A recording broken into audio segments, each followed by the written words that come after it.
warahmatullahi wabarakatuh. Bapak-bapak, ibu-ibu, mas-mas, mbak-mbak, adik-adik sekalian, saudara-saudaraku yang dirahmati Allah dimanapun Anda berada.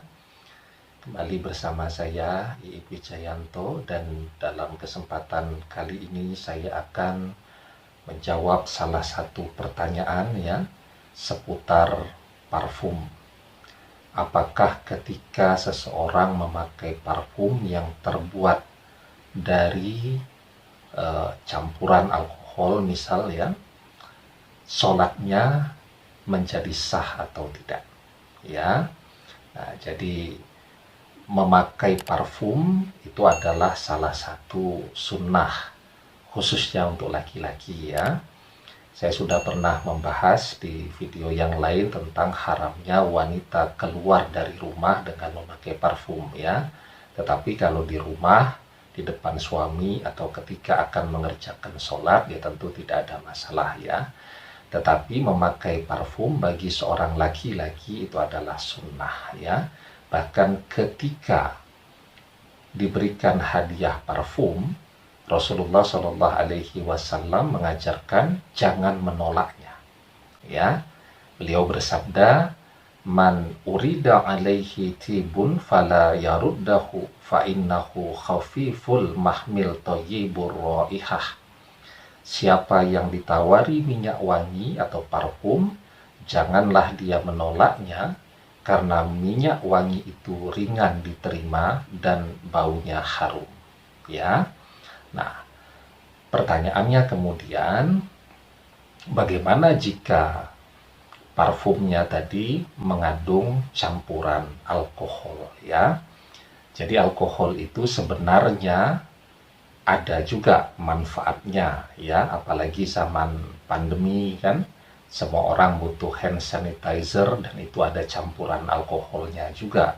Nah, ada nilai manfaat pada alkohol itu ya, bisa kita lihat di dalam surat Al-Baqarah ayat 219. Allah Subhanahu wa taala berfirman, "Yas'alunaka 'anil khamri wal maisir.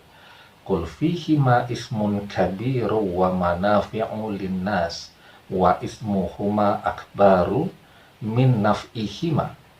Mereka bertanya kepadamu tentang khamar dan judi, katakanlah pada keduanya terdapat dosa yang besar dan beberapa manfaat bagi manusia, tetapi dosa keduanya lebih besar daripada manfaatnya.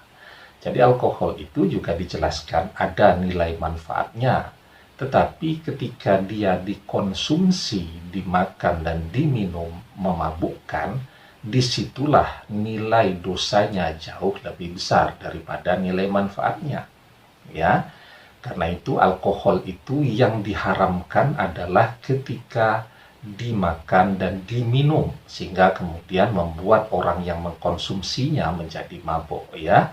Nah, maka di dalam Al-Quran dijelaskan, "Ya ayyuhallazina amanu innamal khamru wal maisir wal ansab wal aslam ridtsum min amali syaitan fajtanibuhu la'allakum tuflihun."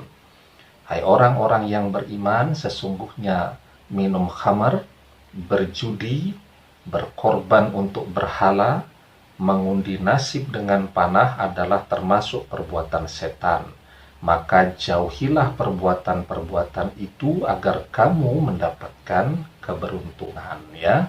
Surat Al-Maidah ayat yang ke-90.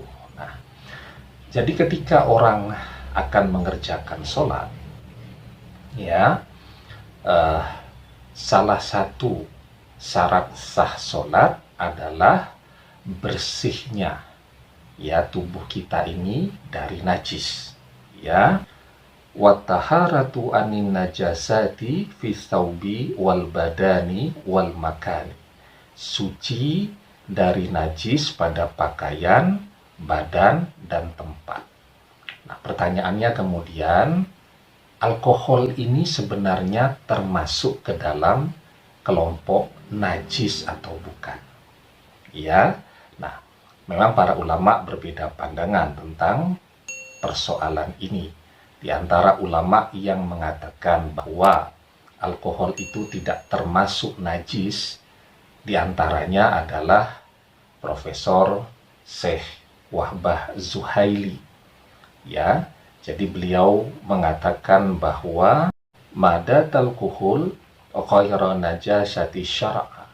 Jadi zat alkohol itu tidak najis menurut syarak, ya. Sehingga menurut Syekh Wahbah Zuhaili, alkohol untuk kepentingan medis, ya, membersihkan luka, kemudian untuk campuran parfum itu tidak bermasalah secara syar'i. Jadi sholatnya sah-sah saja ketika orang menggunakan parfum yang ada campuran alkoholnya, ya. Walaupun menggunakan parfum yang murni tanpa campuran alkohol itu jauh lebih baik lagi. Jadi kapan alkohol itu diharamkan? Yakni berdasarkan surat Al-Maidah ayat yang ke-90 tadi, alkohol diharamkan ketika dimakan ataupun diminum, ya. Jadi namanya menjadi khamar, minuman atau makanan atau apapun lah yang memabukkan. Disitulah letak keharaman dari penggunaan alkohol tadi. Demikian yang bisa saya jelaskan. Mohon maaf kalau banyak kurang dan khilafnya. Semoga bermanfaat. Wallahu a'lam bishawab. Billahi taufik wal hidayah. Wassalamualaikum warahmatullahi wabarakatuh.